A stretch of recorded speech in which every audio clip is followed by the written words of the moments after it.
Friends, Radhe Radhe, हर हर महादेव। मैं मीनाक्षी एक बार फिर से आपके सामने अपने अगले वीडियो के साथ प्रेजेंट हुई हूँ।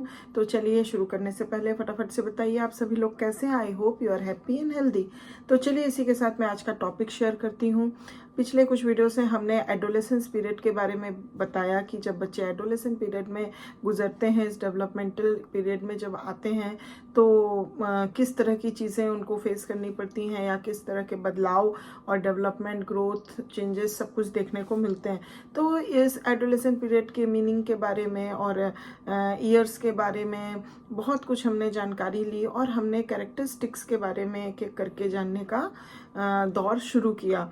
तो आज भी हम इस एडोलेसेंट पीरियड के एक कैरेक्टरिस्टिक्स पे फोकस डालेंगे जो कि बहुत ही इंफॉर्मेटिव और हेल्पफुल होने वाली है आपके लिए। तो आज का जो टॉपिक है वो कैरेक्टरिस्टिक जो है एडोलेसेंट की वो है adolescence is a transitional period. ये एक ट्रांजिशनल पीरियड होता है।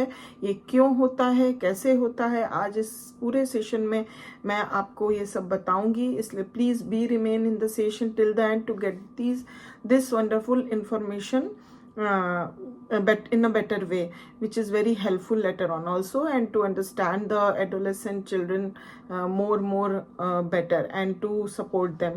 So please be in the session till the end. और एक चीज़ और, अगर आपने मेरे चैनल को सब्सक्राइब नहीं किया है और या फिर आप मेरे चैनल पे नए व्यूवर हैं तो प्लीज़ फॉलो करिए, सब्सक्राइब करिए, जिससे आगे आने वाली हर वीडियो का आप अच्छे से फ़ायदा उठा पाए। तो let us begin with the session.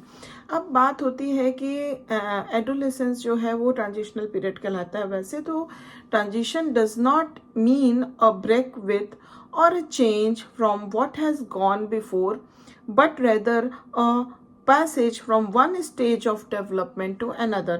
तो ट्रांजिशनल को हम एक ब्रेक के रूप में नहीं लेंगे। इसका मतलब ये नहीं होता है कि कोई चीज़ चल रही है और उसमें ब्रेक लग गया या फिर जो पहले चल रहा था वो पूरी तरह से चेंज हो गया, ऐसा नहीं है। बट इस ट्रांजिशन का मतलब होता है कि हम अगर एक किसी पैसेज में चल रहे हैं तो वहाँ से होके हम एक स्टेज से दूसरे डेवलपमेंटल स्टेज में कदम रख रहे हैं, आगे बढ़ रहे हैं। तो एक पीरियड से हम दूसरे पीरियड, डेवलपमेंट के एक दूसरे पीरियड में एंटर कर रहे हैं, ट्रांजिट कर रहे हैं, उसको बोलते हैं। इसलिए इसको ट्रांजिशन बोला जाता है। This means that what has happened before will leave its mark on what happens now and in the future। और इसका ये भी मतलब होता है कि जो हमारे साथ पहले हुआ है वो अपना एक मार्क छोड़ देता है हमारे ऊपर, हमारे आज पर भी या फिर हमारे आगे आने वाले फ्यूचर पर। इस तरह का एक वो मार्क छोड़ देता है। Children when they go from childhood to adulthood must put away childish things, and they must also learn new patterns of behavior and attitudes to replace those they have abandoned।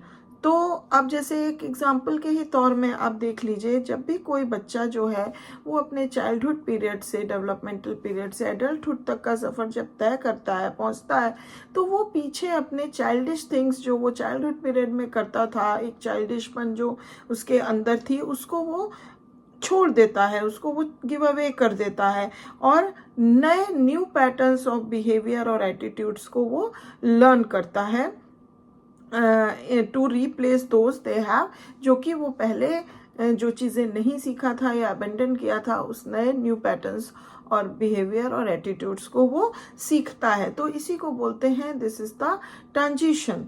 However, it is important to realize that what happened earlier has left its mark and will influence these new patterns of behavior and attitudes। और इसी के साथ साथ ये भी बहुत important होता है रियलाइज करना कि जो हमारे साथ पीछे घट चुका है या हो चुका है वो अपना एक मार्क, बहुत ही गहरा मार्क हमारे ऊपर छोड़ता है या किसी भी बच्चे के ऊपर छोड़ता है, जिसका इन्फ्लुएंस, जो भी हम नए पैटर्न्स ऑफ बिहेवियर और एटीट्यूड सीख रहे हैं उस पर भी उनका असर दिखाई पड़ता है। The physical changes that takes place during the early years of adolescence affect the individual's behavior level and lead to evaluations and a shining adjustments of values. जो भी फिजिकल चेंजेस जो बच्चा पहले अपने अर्ली ईयर्स ऑफ एडोलेसेंस में या फिर हम कह सकते हैं प्यूबर्टी पीरियड्स में चेंजेस जो है वो मतलब फील किया होता है या फिर उसको हुए रहते हैं, उसका इफेक्ट जो है वो इस समय में जो इंडिविजुअल्स का बिहेवियर लेवल है वो उस पर बहुत ज़्यादा असर पड़ता है and it leads to the reevaluation and a shifting adjustments in their values. During any transitional period, the individual's status is vague and there is confusion about the roles the individual is expected to play. जो जब transitional period चलता है, ये adolescent का जो transitional period, इसको इसीलिए बोला जाता है कि जब ये चलता है तो ये इंडिविजुअल का स्टेटस उस समय बिल्कुल ही एक वेग, एक मतलब क्लियर नहीं रहता है, नॉन क्लियर रहता है, वेग सा रहता है and there is a confusion, और उसके अंदर बहुत ज़्यादा कन्फ्यूजन होता है अपने रोल्स वगैरह को लेके जो कि दूसरे लोग उससे एक्सपेक्ट करते हैं। The individual is expected to play. The adolescence at this time is neither a child nor an adult. अगर एडोलेसेंस पीरियड में देखें तो बच्चा जो होता है वो कह सकते हैं हम ना कि एक बड़ी दुविधा वाली स्थिति में होता है, ना वो पूरी तरह से अभी चाइल्ड रहता है ना पूरी तरह से वो एडल्ट ही रहता है। If adolescents behave like children they are told to act their age. यहाँ पे क्या होता है कि एग्जाम्पल के तौर में लीजिए, अगर बच्चा थोड़ा सा चाइल्डिश बिहेव या चिल्ड्रन की तरह बिहेव कर दे तो तुरंत उसको बोला जाता है कि please be act according to your age, और if they act try to act like adults then they are often accused of being too big for their breeches. तो और कभी जब वो एक्ट लाइक एडल्ट्स करने की कोशिश करता है या करता है तो भी उसको एक्यूज किया जाता है कि तुम अभी इतने बड़े नहीं हो गए हो कि इस तरह से एडल्ट्स के तरह एकदम बातें करो या बिहेव करो, and these are off and are reproved for their attempts to act like adults. On the other hand अगर हम देखें, the ambiguous status of today's adolescents is advantageous in that it gives them time to try out the different lifestyles and decide what patterns of behaviors, values and attitudes meet their needs best. लेकिन इस तरह के ambiguous हम कह सकते हैं status जो बच्चे का आज के समय में एडोलेसेंट्स का हो रहा है वो कहीं ना कहीं उनके लिए एडवांटेजियस भी साबित हो रहा है, because it gives them time to try out the different life styles, जिससे कि वो उनको समय दे रहा है कि वो डिफरेंट लाइफ स्टाइल्स को ट्राई करें और डिसाइड करें कि किस तरह का पैटर्न ऑफ बिहेवियर या वैल्यूज या एटीट्यूड्स उनको अपनाना है, अपने अंदर ढालना है, जो उनके नीड्स को बेस्ट फुलफिल करे। तो इस तरह से हम देखें कि ये जो विशेषता है इस एडोलेसेंट पीरियड की, एडोलेसेंस की जो ये बहुत बड़ा करेक्टरिस्टिक्स है कि it is a transitional period.